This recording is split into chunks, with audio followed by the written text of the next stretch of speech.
Este programa é uma produção independente e todo o conteúdo é de responsabilidade de seus idealizadores. Esse programa não é recomendado para menores de 14 anos. Atenção, emissoras, para o top de 5 segundos. 5, 4, 3, 2, 1.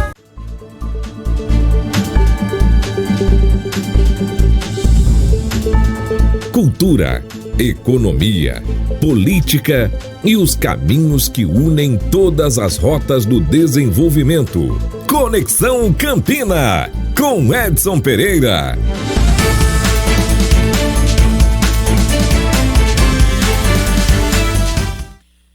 Muito boa noite, meus amigos. Boa noite a você que nos acompanha. Estamos chegando a partir de agora com o programa Conexão Campina aqui na sua TV Nordestina, canal 179, pela rede BrisaNet de TV.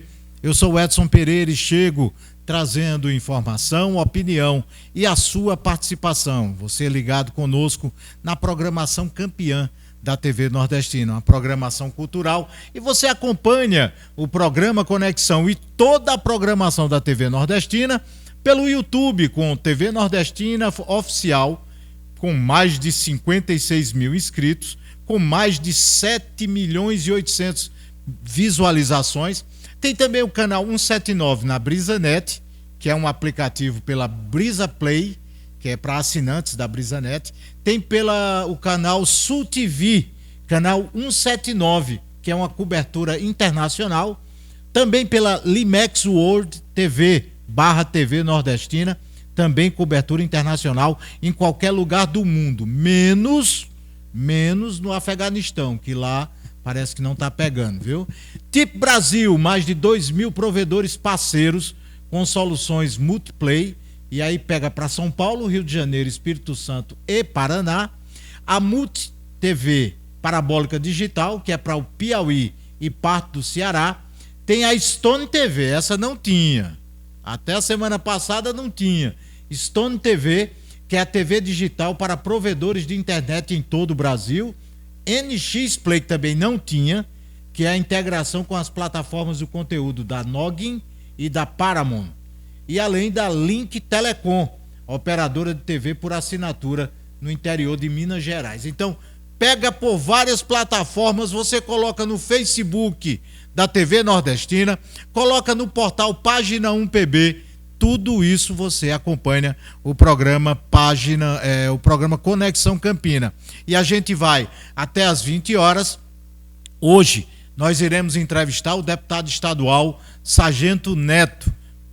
Sargento Neto, que é um dos deputados do PL, vai falar sobre esse movimento que está acontecendo em Campina Grande, na Paraíba, e daqui a pouco a gente entrevista ele, porque agora nós vamos ao ponto de vista. Ponto de vista com Edson Pereira. Oferecimento Colégio Autêntico.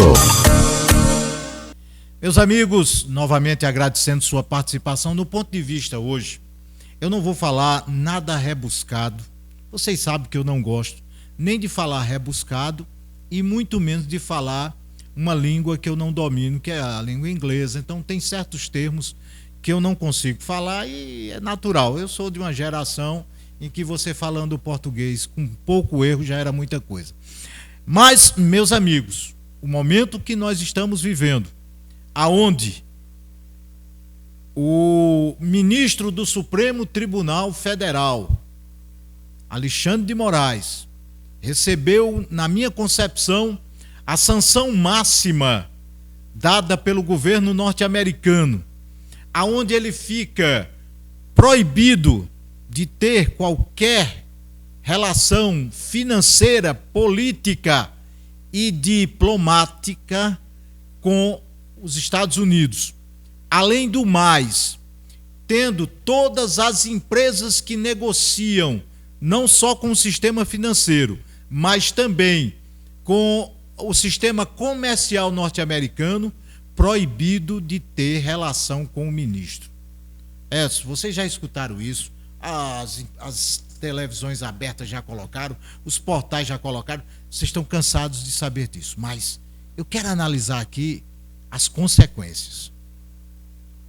fruto de vários avisos. Você pode concordar ou não.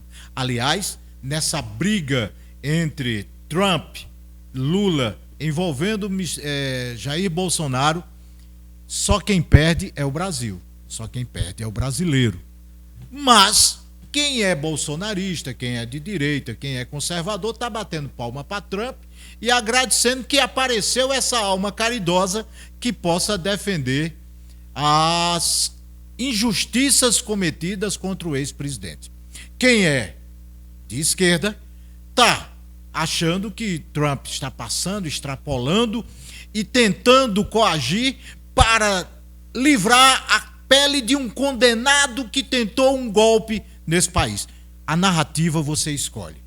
Não me cabe. Eu tenho a minha narrativa, mas não vou usar aqui porque eu não quero influenciar ninguém. Até porque nós não estamos aqui para julgar. Quem devia estar julgando era o Supremo Tribunal Federal. Alguma coisa eu não concordo. Exemplo, se Alexandre de Moraes foi vítima, ele não poderia se alvorar para julgar, porque ele é a vítima do processo. Então, no mínimo, ele fica como vítima, delegado, promotor e juiz. Esse momento, até esse mês de julho, passado o mês de julho, ele estava nadando em braçadas.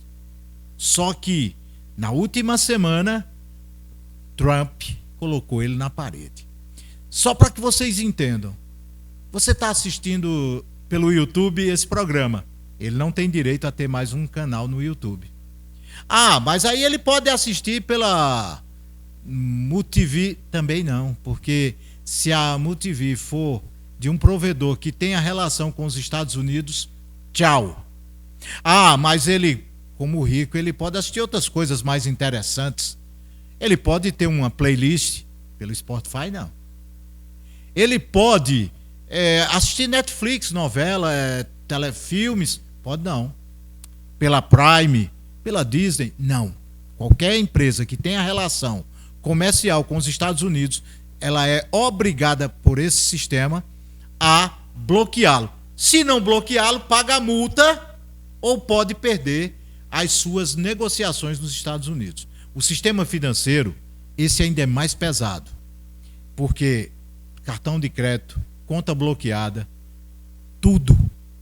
Então, Alexandre de Moraes passa a pertencer a uma lista de poucas pessoas, juízes venezuelanos, ditadores do Oriente Médio. E aí eu pergunto, precisava chegar a isso? A diplomacia brasileira, que a gente tem como base Rio Branco, Barão do Rio Branco, foi acostumada a ter grandes sucessos.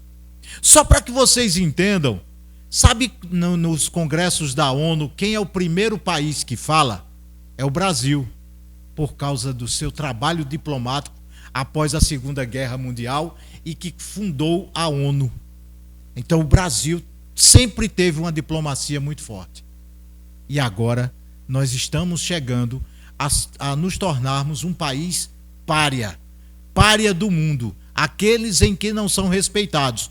Neste momento que eu falo com vocês, um grupo de deputados do Parlamento Europeu está entrando com medidas para bloquear o ministro Alexandre de Moraes de qualquer questão da Europa. Ele ficará, se for aceito, ele ficará proibido de visitar qualquer país da Europa, de ter negócios com qualquer país da Europa, de ter bens com qualquer país da Europa. O que faltou então? Aonde nós chegaremos? Ah, mas Edson precisa de anistia. Eu não vou me meter nessa confusão agora. Você defende, você é contrário. Não me cabe dizer isso, mas o que cabe é dizer que o Brasil precisa baixar a bola e essa rigidez de extremos, ela precisa acabar, porque senão o brasileiro vai se arrebentar. Esse é meu ponto de vista. Ponto de Vista com Edson Pereira. Oferecimento Colégio Autêntico. Não posso. Muito bem, estamos de volta. Olha, não bote muito na cara, senão vão aparecer minhas rugas. Porque agora o homem tem que ter muitos cuidados, né? Então, eu estou aqui recebendo o deputado Sargento Neto e a entrevista hoje é com ele. Algumas diferenças, né, Neto? Eu tenho percebido. Alguns cuidados que são básicos. Neto é um amigo de longas datas, um ex-vereador, foi vereador, hoje é deputado. E eu ainda me lembro de Neto, quando chegou na Câmara Municipal de Vereadores, pagando 10, quando ele gostava de alguma, pago 10 apoio de frente. Ainda consegue fazer os apoios de frente, Neto? Muito boa noite. Boa noite a todos os telespectadores, agradecer pelo convite, dizer que temos que nos cuidar, né? Isso ainda pago 10 para qualquer um, dependendo da missão, né? Isso, agora com cabelo. Agora com cabelo, exatamente. Né? Dado mais uma preenchida aí, um cuidado aí no nosso Não é telhado. Nem vaidade, é a imagem, né, Neto? Exatamente, a idade chega, então a gente tem que se cuidar mais um pouco, demos uma preenchida aí para ficar melhor a carcaça, né? Bonito o cabo não fica de jeito nenhum, mas dá uma melhorada, né, Edson? Com certeza. E eu começo assim pela espontaneidade, porque é o seguinte, Neto é um dos poucos políticos que os costumes que ele tinha antes de ser político, ele continua. Acordar cedo, dormir tarde, ir para o sítio, meter a enxada, cuidar de gado. Muitas vezes a gente pega. E Neto, a política não lhe afastou de certos hábitos, né? Não, de forma alguma. Minhas raízes, a política, ela não vai e não tem o poder de mudar. O Sargento Neto continua o mesmo, é aquele homem que um dia está triste, outro dia está alegre, um dia está mais contente e assim vai indo. Eu não saio de casa, eu não visto eu não coloco, né, uma fantasia de político. O Sargento Neto é desse jeito, agrade, né, quem agradar. E também é humanamente impossível eu conseguir agradar todo mundo. Então, mas a luta continua, as nossas raízes continuam as mesmas, como você falou aí, acordar cedo, durmo tarde, mas com objetivo e foco, né? Aquela frase que disseram uma vez comigo, eu levo para toda a minha vida até um dia Deus me levar, que é ser um menino esforçado, e eu continuo sendo. Ô Neto, você teve a bandeira, quando vereador, a bandeira do abastecimento hídrico e a luta, inclusive, pela transposição maior do que muitos políticos de mandato em Brasília na época. Quando Campina Grande estava quase tomando a lama, Neto já estava em Brasília brigando, lutando, e na Câmara de Vereadores. Como é que você vê a situação hídrica nesse momento? Você que foi um dos defensores para que a transposição chegasse à Paraíba. Ainda há muita coisa para se fazer. Hoje nós temos 223 municípios paraibanos, Edson, e ainda muitas cidades sem um abastecimento normal, que é ter água na torneira, né, que é um bem comum. A água é um bem comum.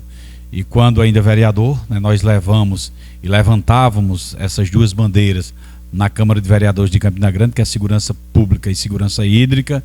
E também hoje, da mesma forma, a gente defende lá na Assembleia, a gente tem cobrado, tem reivindicado, tem escutado as demandas da população da Paraíba, hoje não só mais Campina, mas toda a Paraíba, são 223 municípios. Eu já fiz algumas reivindicações, já transformei essas reivindicações em requerimento, né, pedindo ao governo do estado para que possa, algumas cidades, ter o abastecimento de água normal. E durante todo esse nosso tempo, né, nós temos procurado aí atender essas demandas, mas ainda há muito a se fazer, não só na segurança hídrica, mas também na segurança pública. E aí,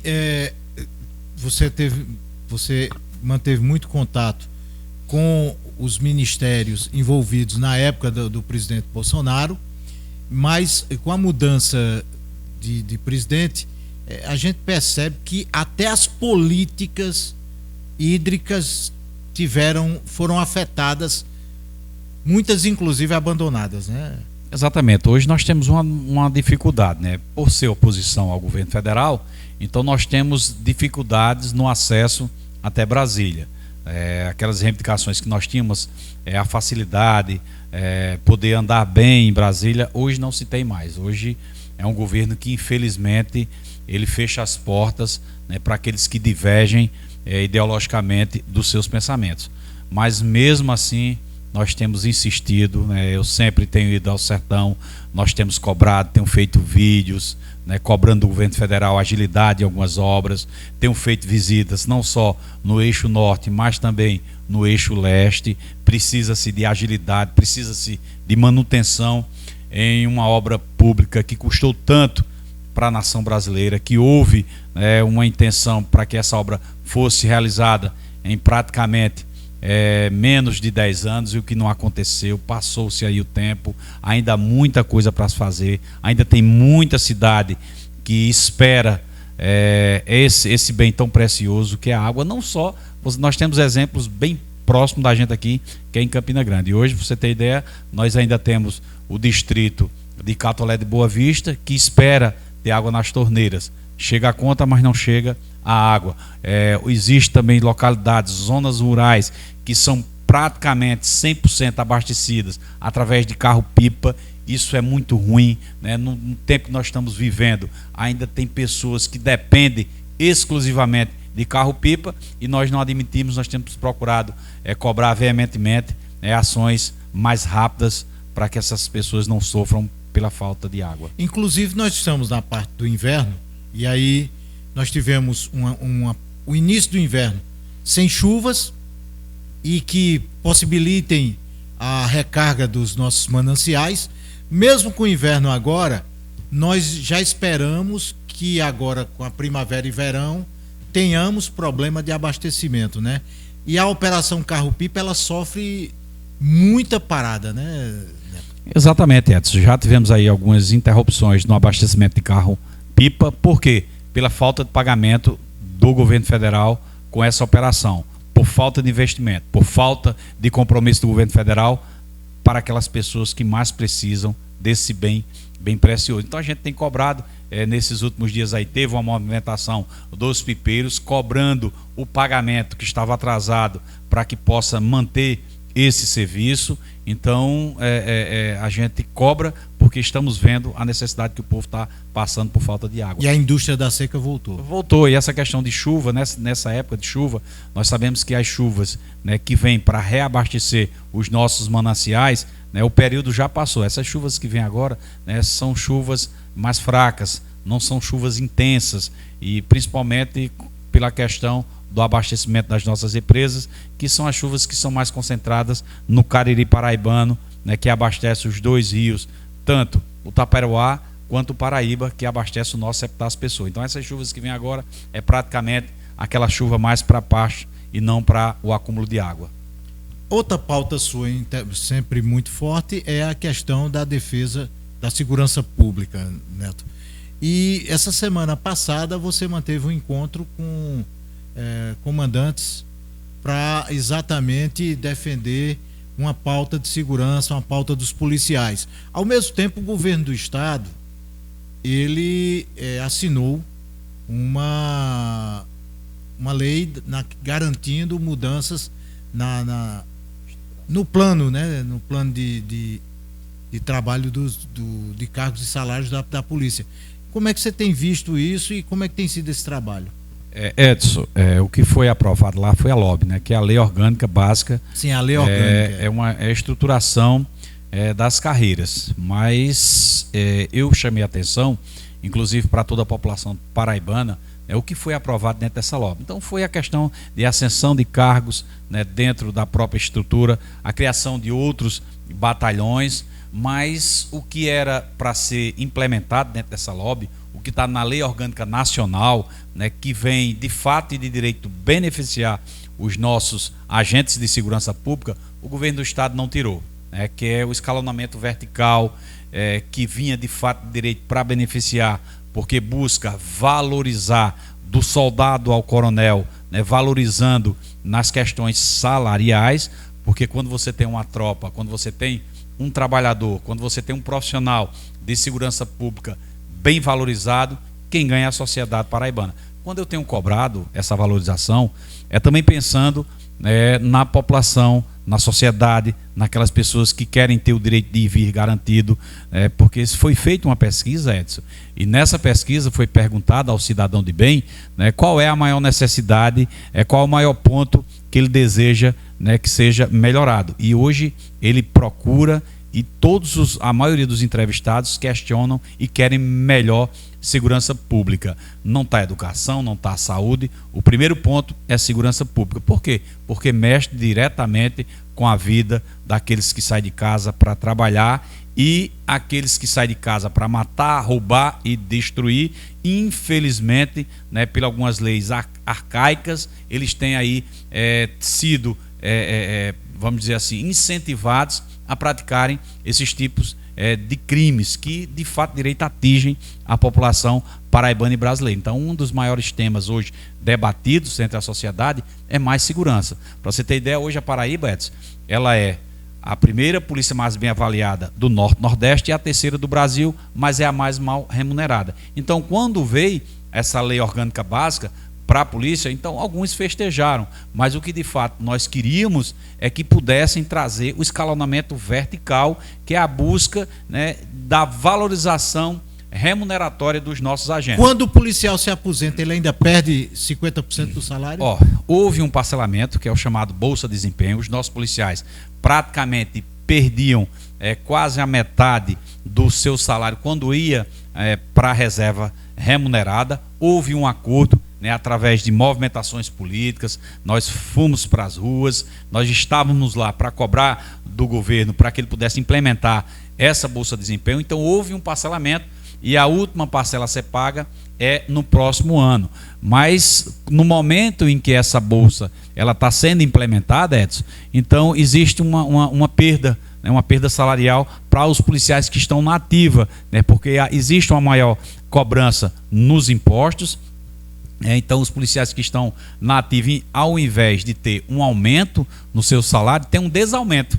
É incrível isso, porque no momento que está sendo implementado, há uma maior taxação e o policial que está na ativa, ele perde. E os que estão indo para a inatividade, vai reduzindo essa perda salarial, mas em compensação, esse ponto de equilíbrio a gente precisa debater. Esse debate só vai ser discutido, só vai ser de fato resolvido quando o escalonamento vertical vier a ser implementado. A informação que eu tive é de que cerca de 2.000 policiais podem se aposentar e ir para a reserva após essa aprovação e essa sanção, e é um prejuízo imediato, né? Porque só aqui, a informação que eu tenho, no 10º de Campina Grande, algo em torno de 18 sargentos, os antigões, vão para a reserva.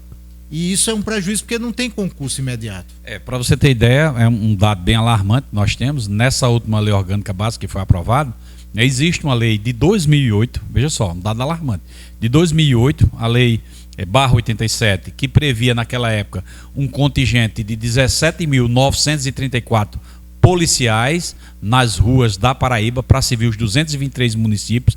Era necessário esse contingente. Então, com essa nova aprovação, segundo dados que eu discordo desses dados, desse estudo técnico, eu discordo, né, baixou para 13.425 policiais. Ao invés de aumentar, já que a população então praticamente em 2 décadas, né, pela falta de efetivo, o governo tentou aí baixar para tentar maquiar, né, esses dados, que nós discordamos, né, totalmente. Então, se naquela época era necessário esse contingente, imagina hoje com o aumento da criminalidade. E a gente também cobra, né, toda sessão, né, toda oportunidade que nós temos cobrado do governo do estado o aumento do efetivo, porque é necessário. Quando você fala, nós temos hoje policiais adidos e com a aprovação dessa LOB, muitos irão, né, para casa, irão para a reserva remunerada, porque os policiais eles deram continuidade. Tem muitos policiais que já estão se aproximando dos 38 anos de serviço. Imagina só, você, quando chega o seu tempo de aposentadoria, você quer ir para casa para descansar, para ter mais tempo com sua família, mas pelo baixo salário você é obrigado a permanecer. E nós temos perdido muitos policiais de serviço por problemas de saúde, seja saúde mental, seja saúde corporal. Os nossos policiais têm sofrido bastante. Sem contar que hoje, pela falta de efetivo, os nossos policiais são obrigados a venderem sua folga para um serviço extra, ou seja, ajuda de custo operacional, para complementar a sua renda, né, que praticamente não dá para pagar as suas contas. Então, os policiais eles são obrigados a vender a sua folga para complementar a sua renda. E, além disso, né, nós temos muitos policiais que precisam de atenção, né, da saúde mental, são policiais, né, que enfrentam o dia a dia, né, a criminalidade, que enfrentam problemas com a justiça, né, então assim, acarreta aí em vários problemas, e os policiais eles são tratados como máquinas, que todo policial é um ser humano, ali tem um pai de família, ali tem um trabalhador, ali tem um agente que sai todo dia de casa sem saber se volta para a sua família, que vai arriscar a sua vida para ajudar pessoas que ele nem conhece. E infelizmente o governo do estado peca muito com os nossos agentes de segurança pública, seja o policial civil, seja o policial penal, seja o agente socioeducativo, seja o nosso bombeiro militar, né, seja o policial penal. Então, assim, é um leque, né, de agentes de segurança pública que precisa dessa atenção, que precisa ser valorizado, porque garante a segurança do cidadão paraibano. São 223 municípios e, pela falta de efetivo, tem cidades que são 2 policiais em uma viatura para policiar 2 ou até mais cidades. Isso é inadmissível, né? Isso não tem como você oferecer uma segurança de qualidade para o cidadão paraibano. Muito bem, falamos de segurança, mas agora, na última semana, esteve presente aqui na Paraíba a ex-primeira-dama Michele Bolsonaro, que mexeu com a política paraibana a partir do momento que o PL foi o primeiro partido que lançou o nome para governador, que foi o senador Efraim Filho. Uma manobra que não se esperava tão rápida, mas o PL, a partir de agora, lança o nome de Efraim Filho. O senhor é um dos deputados do PL, inclusive deve ficar só o senhor Ivalber Virgulino, já que Caio Roberto deve sair da legenda. Como é que o senhor viu e como é que o senhor analisa o fato do PL ter partido na frente e já fechado apoio com o senador Efraim Filho? O partido ele tem que ter posicionamento. Não adianta você querer esperar tempo demais. A oposição já cometeu alguns erros pela questão da demora em suas decisões e, para mim, né, foi uma decisão acertada.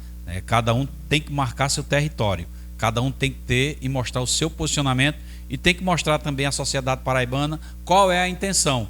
Então, com essa chegada de Efraim até o PL, então houve toda a conjuntura, toda a estruturação da oposição, porque a oposição não é só o PL na Paraíba, a oposição são vários partidos que integram a oposição, mas cada um deve conquistar o seu espaço. E Efraim vem conquistando o seu espaço, nós aceitamos, né, e deixamos as portas abertas para que ele possa compor, né, a oposição, que possa ser também pré-candidato ao governo do estado. Ele já se prontificou, a nossa eterna ex-primeira-dama Michele Bolsonaro já falou, né, e já anunciou que ele será o pré-candidato, né, que o PL vai apoiar e terá o nosso total apoio, a nossa total fidelidade. A partir do momento que Efraim abraça o bolsonarismo, o PL na Paraíba é bolsonarista, né? Além de ser conservador, mas ele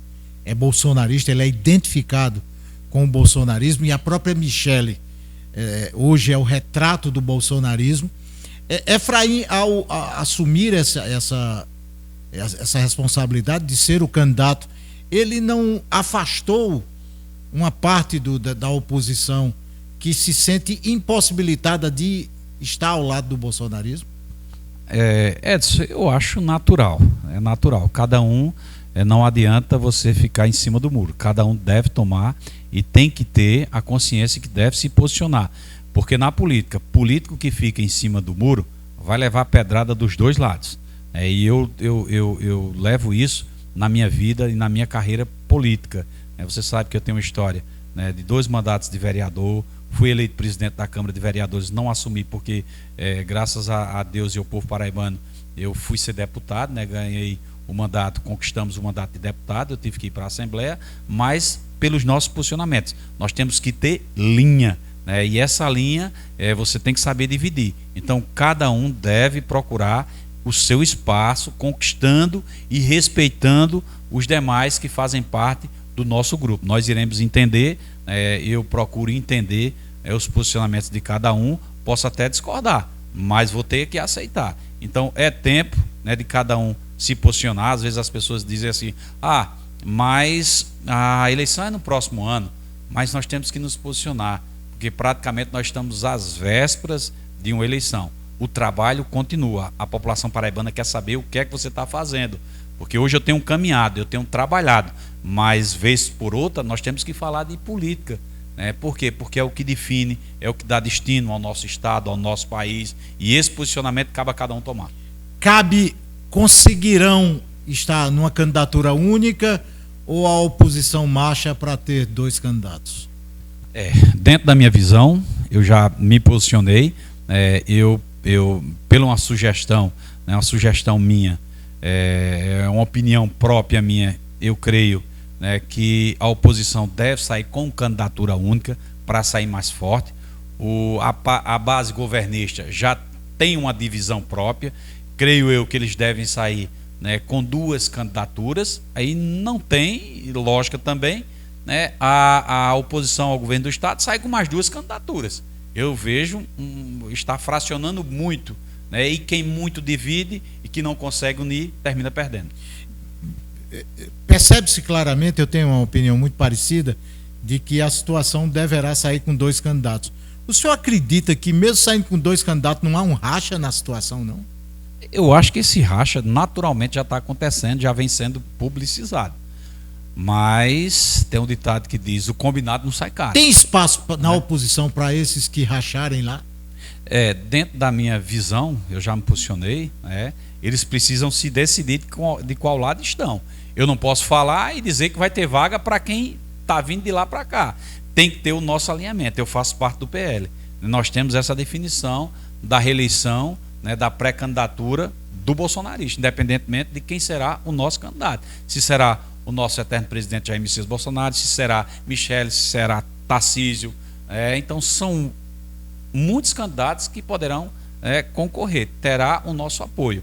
A preço de hoje eu já me posicionei, né, nós temos 3 candidaturas, que é a de Jair, a de Messias e Bolsonaro, é essa que eu apoio. E por fim, né, se essas narrativas que estão criando, né, tentando tolher o direito, né, e certo deles se candidatar, né, é um golpe à democracia, se ele não for candidato, mas em quem ele apoiar, quem ele direcionar, terá o nosso apoio e também a nossa fidelidade. Para que o PL não cometa erros aqui na Paraíba, como cometeu em Campina Grande, não conseguindo fazer nenhum vereador, quem será o responsável pela formação e a formatação da chapa proporcional? Vai ser todo um grupo, né? Hoje eu faço parte do diretório do PL estadual, né? Nós iremos sentar, não só eu, tem Valber, tem Gilberto, tem o próprio ministro, né? Entre outras lideranças. Nós iremos formar essa chapa proporcional para que a gente possa ter não só 3 cadeiras, o PL hoje tem 3 cadeiras na Assembleia e 2 na Câmara Federal, né? Que é na Câmara dos Deputados. Então a gente precisa aumentar essa bancada. Nós precisamos ter bons nomes para a disputa. E fica aí aberto aqueles que se identificam, né, com o partido PL, aqueles que levantam, que defendem a bandeira. Não adianta você vir para o PL, né, se você não defende aquilo que nós acreditamos e aquilo que nós defendemos. Então, todo aquele que vem para o PL, ele tem que ter o seu posicionamento definido. O senhor foi o deputado estadual mais votado em Campina Grande. Vereador por 2 mandatos, presidente eleito, com um apoio muito forte de vereadores, suplentes e inclusive do prefeito Bruno Cunha Lima. Hoje, a primeira-dama Juliana, ela é colocada como uma pré-candidata a deputada estadual. Como é que o senhor vê a candidatura de Juliana e como é que o senhor vai trabalhar para que não saia no prejuízo dentro dessa estrutura?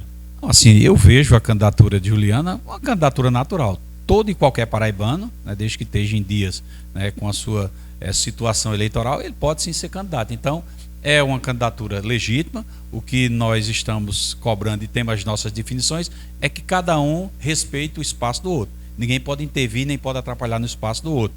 Essa é uma definição que eu tenho. Inclusive, dentro dessa naturalidade, dentro de fazer parte do mesmo grupo, né, que o prefeito Bruno Cunha Lima tem, a gente também deixa aberto ao convite. Se Juliana quiser vir disputar dentro do PL, nós aceitamos, né? É um convite que já fica feito, publicizado. Então o senhor já convida a Juliana para se filiar ao PL? Nós deixamos as portas abertas, da mesma forma que nós recebemos Efraim, né? Então, por essa aproximação com Bruno, essa aproximação, o respeito com Juliana, nós também deixamos abertas as portas, porque nós fazemos parte do mesmo grupo.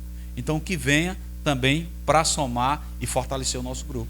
E diante de um convite como esse, acaba-se qualquer especulação de um movimento que está triste ou que está rachado com o prefeito. A sua relação com o Bruno continua bem, boa? Não, nós temos, assim, eu sou o deputado estadual de Campina Grande me deu essa oportunidade, eu represento 223 municípios, aí pela questão de agenda, às vezes a gente demora, né, a se ver, a ter algum contato, né, diferentemente quando eu estava exercendo e ajudando a Secretaria de Serviços Urbanos, nós temos uma aproximação maior, mas aí eu sigo, né, pelo meu caminho, o caminho de ir visitar os municípios e dar atenção à Campina Grande. Ele serve com a obrigação dele de estar exclusivamente dentro de Campina, tomando conta dos problemas que tem, e eu sigo meu caminho. Mas assim, continuamos, né, com o mesmo grupo, né, com o mesmo apoio. O que a gente precisa é respeitar o espaço do outro. E está resolvido, não tem problema. Mas eu tenho que botar um salzinho nesse tempero. O seu partido já tem pré-candidato ao governador, mas o nome de Bruno é muito especulado vez em quando para ele mesmo poder ser candidato a governador pelo União Brasil. Como é que o senhor vê essas especulações? Sim, até o presente momento eu não vi, né, nenhum posicionamento de Bruno dizer que era não, ele não se manifesta, mas tem ele não existe aqui e ali, exemplo, né? Essa semana teve um movimento que disse que o nome dele seria ótimo para compor a chapa do União Brasil. Eu não me lembro bem quem foi o político que lançou isso. Aí como é que o senhor vê isso? Mais uma vez eu digo assim, Bruno ainda tem muito mandato, tem muita coisa para tomar conta de Campina Grande. Então assim, eu já vi anunciando que existe uma intenção, né, para que ele possa lançar o nome, né, de Juliana como pré-candidata. Então assim, eu creio que deve permanecer dessa mesma forma, né? Ele vai lançar Juliana, né, nessa pré-candidatura, deixamos aqui o convite aberto, mas com relação dele para disputar, até mesmo porque ele faz parte, ele, Pedro, Romero, faz parte de Efraim, né, do apoio, tem apoio de Efraim, de todo esse grupo, a não ser que eles lá decidam e sentem, né, e que alguém possa abrir espaço. O que precisa ter consciência é que antes da decisão, da foto final, precisa todo mundo sentar, acertar os ponteiros. Ficou decidido isso aqui, vai ser resolvido isso aqui, para mim não tem problema. Na disputa em 2024, se falava no nome de Romero e ficava a dúvida entre Romero, Bruno, e cada um tomava seu espaço. O senhor bateu o martelo logo de início e disse: não tem meia palavra, eu apoio o Bruno. Cortou qualquer especulação em relação a apoio a Romero Rodrigues, inclusive arrumando confusão dentro do PL de Campina Grande. Essa atitude lhe possibilita receber a retribuição em 26? Veja só, quando eu digo que político ele tem que ter posicionamento, e realmente na época eu fui criticado, porque me posicionei, porque existia ainda toda uma negociação dentro do grupo, quem seria o candidato ou não, e naquele momento, né, eu já havia decidido que iria apoiar, porque via que Bruno tinha que tentar a sua reeleição. Então, naquele momento que eu me posicionei, fui criticado por alguns, né, porque eu me posicionei, né, e até hoje ficam as marcas, ficam as cicatrizes, mas eu, Sargento Neto, não mudo, né, o meu consentimento, a minha forma de pensar, as minhas decisões, é prego batido, é ponta virada. Da mesma forma agora que o PL está se posicionando, né, com a candidatura de Efraim, eu só não irei apoiar Efraim se ele não for candidato, porque eu já dei meu nome, né? Então, quando eu dei o meu nome, ao meu apoio a Efraim, né, para a sua pré-candidatura, então é prego batido, é ponta virada, a não ser que ele não seja candidato, porque a nossa eterna primeira-dama, Michele Bolsonaro, veio aqui e disse que o nosso partido vai apoiar ela. Então, pedido dela, pedido de Michele ao Sargento Neto, e o pedido dela será atendido. Ao mesmo tempo que foi lançado o Efraim, se lançou o Marcelo Queiroga para o Senado. 2 vagas das 4 da majoritária. Essas vagas serão destinadas à oposição, ao resto da oposição, ou se a oposição lançar outro candidato, você já tem o plano B? A preço de hoje, prego batido, ponta virada, nosso primeiro senador se chama Marcelo Queiroga, isso eu não mudo, isso não tem ré. Tem aquela questão que Efraim disse, foguete não dá ré, da mesma forma. Mas foguete está dando ré, viu? Dando ré, mas Elon Musk lançou mas o foguete chegou ainda aqui não, ré. vamos esperar um pouco. Então, ele vai ter o nosso apoio.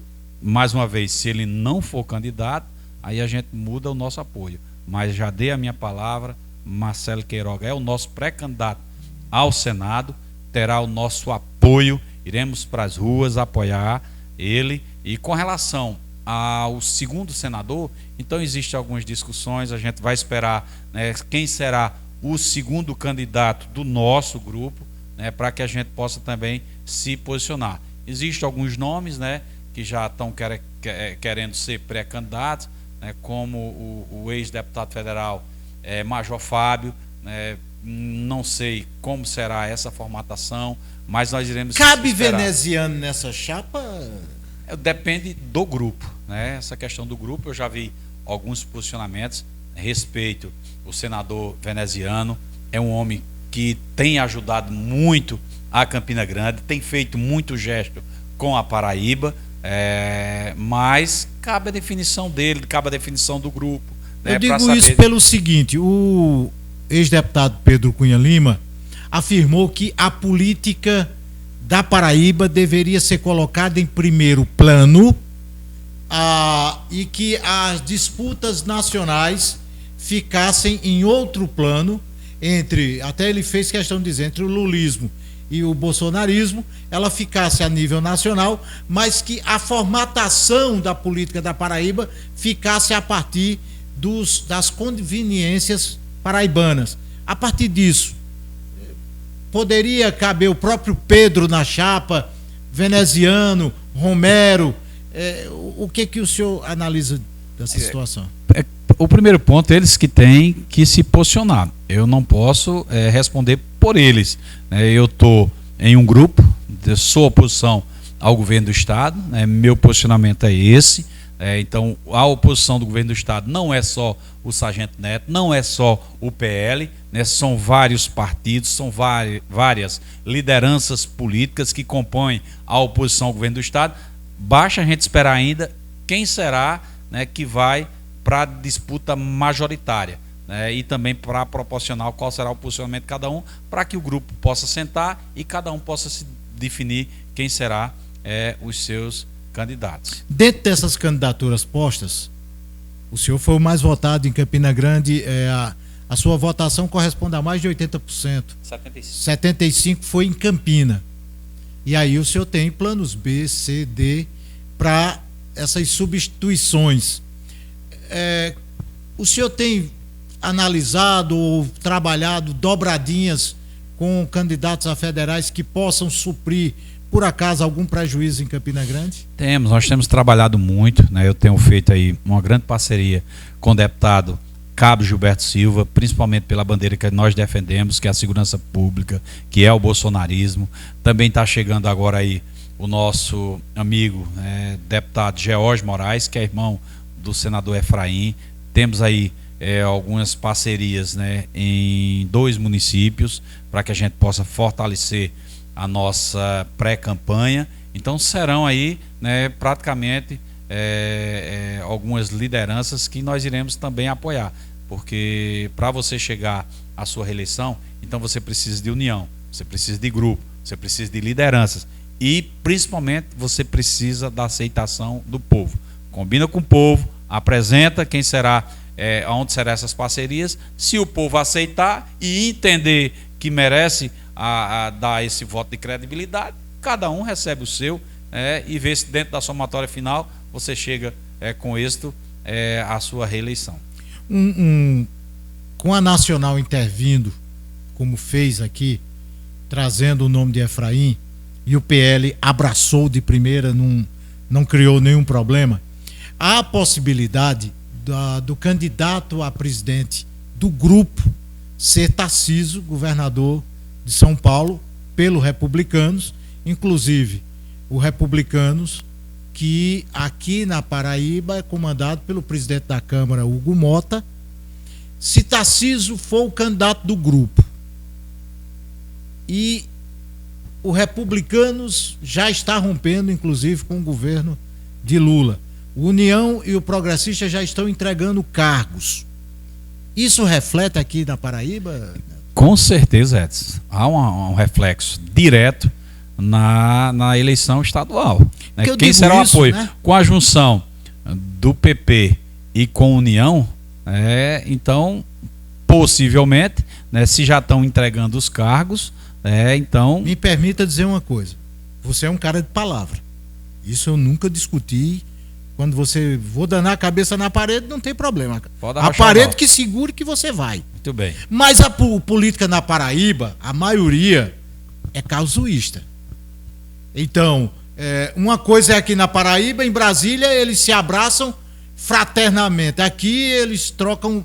O que eu digo é isso. Tendo essas entregas de cargos, esses rompimentos, mexe com o tabuleiro nacional, mas e com os políticos aqui na Paraíba? Mexe também, Edson. Eu creio que mexe no tabuleiro, até porque está muito polarizado. Essa eleição de 2026, ela já está polarizada. Então cada um vai ter que ser o posicionamento. Essa questão, lá a nível nacional vai ser uma discussão, a nível estadual, eu discordo. O que vai ser decidido, o que vai ser discutido, vai ser a nível nacional e a nível estadual.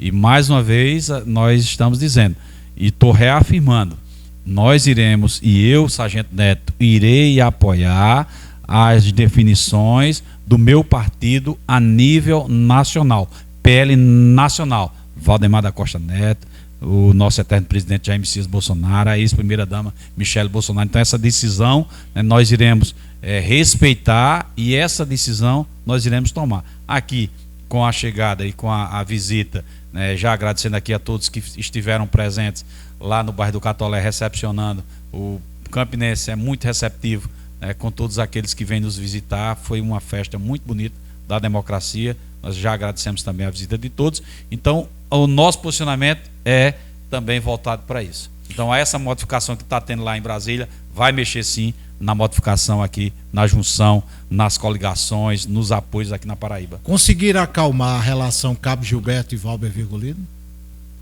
Eu sempre tenho conversado com os dois, inclusive também já é um direcionamento do ex-presidente Jair Messias Bolsonaro para que nós possamos marchar juntos, fortalecer o grupo, manter unido, a direita paraibana, a união de todos, fortalece o PL. Essa é uma convicção que Bolsonaro tem. Plínio assume ainda esse ano uma vaga na Câmara Municipal?